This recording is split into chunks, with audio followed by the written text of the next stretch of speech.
Në qoftë se një krijues i vërtet futët në ChatGPT edhe e vën ChatGPT-n në shërbim të krijimeve të veta, bën një gjë jashtë zakonisht të dëmshme qesharake për tallëse të vetvetes. Unë mora këshillët e disa miqve të mi, si Nurkës edhe Shallavarit, për arsye se unë kam harxhu një 3 muaj kot me këto pyetjet që kam bërgati për dëshmitaret, edhe mënyra se si unë kisha formulu pyetjet, kalonin për të saqeve që janë në vërtetimin e fakteve dhe e bonin tjetrin të përgjigjet për gjona jo faktike, për gjona tjetër si që janë për shembull motivi, spekulimi, argumenti, pra nuk ishte. Edhe duke mendu që shumicën e tyre unë kam shkrujt në për rrugë, në për restorante, në për kazino, në për fletore, edhe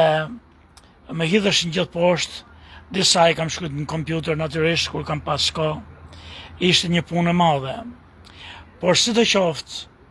me qenë se më sugjerun miqtë dhe shokët që mund të lexoj këtë punën ChatGPT, unë i mora gjitha këto, si që kisha, edhe ja dhash ChatGPT, se dhe isha dhash ChatGPT. Këto janë ato pyetjet e mia, që kam bogati, edhe bohen të gjitha papranueshme, të papërfillshme, të përjashtueshme në gjykat, kështu si që i kam bohen, të lutem ndryshoj, që t'jenë pranueshme, edhe që të referohen vetëm fakteve. Nuk e keni iden qa po qavurje që më krijoj, sepse çati nuk njeh shpirtin e njeriut, nuk njeh anën emocionale të paktën siç që ka sot, të rrëfimit të fakteve, i hum ngjarjet. Ajo t'jep ka një gjotë thate, e ndryshoka komplet ata, ka heq për shembull t'jep ato pyetjet në mënyrë eksakte, por faktet edhe ndryshon faktet, pra formulon pyetjen eksakte, po t'jep ka heq ato fakte që mund të vërtetoheshin, kishin mendje të vërtetosh ti në bas pyetjeve të tuja, pyetjet i bën shumë të saktë se sa ti, pyetjen vetvete është e pranueshme, por problemi është që ka shkatruar ata për të cilën shkruat, për të cilën flitet, pra është shumë larg, është një krijim i thatë, me sa kuptoj unë, për shembull, për një gazetar, është jashtëzakonisht ndoshta i nevojshëm, i përshtatshëm, edhe lehtësues,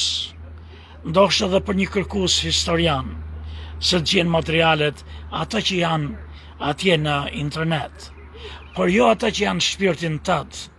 Ata që janë shpirtin tëtë nuk mund të gjej kurrë, nuk mund të i heq bile, i tjetërson bile. Pra edhe një herë, në qoftë se ti je krijues, në qoftë se ti ke diçka që vetëm ti e din vlerën emocionale dhe jo vlerën materiale, këtë punë të s'mund të lexoj kush, ata s'mund bëjnë asgjë, ta prishin, ta shkatrojnë, të bëjnë ty me u duk si shkollari mirë, që i njeh ligjet, i njeh formulat, i njeh mënyrën se si prezantohet, por ata që ka prezentojnë të bastardojnë. Pra, këtu ke një njëri që ka jetën, ka, për shembull, e merr një person që ka qenë luftë, edhe ai e tregon me jetë, ai e tregon ngjarjen e vërtet, se ka qenë atje kur i kanë fluturuar plumët, i kanë shpu xhaketën, fluturon në rrezveshje të ku të di unë. Ai e ka përftu ato, ai nuk është shkrimtar, por nga ana tjetër ke një shkrimtar profesionalist që s'ka qenë kurrë në luftë, por që e ka mësu këtë, tash kush njoni, ditë të tregoj bukur si shtregohet, por është pa shpirt, është pa gjak. Tjetëri, ndoshta nuk di të flas, me hiperbola, me metafora, me krahasime, me antiteza, ku diu me çka flitet, hiperbole çaleshin flitet, me eufemizëm, apo, por ai tregon jetën. Pra, kjo mu më shkatroi akoma dhe më shumë, edhe si thoshta e shpreja, ma ju nonën akoma dhe më shumë, se më hoqi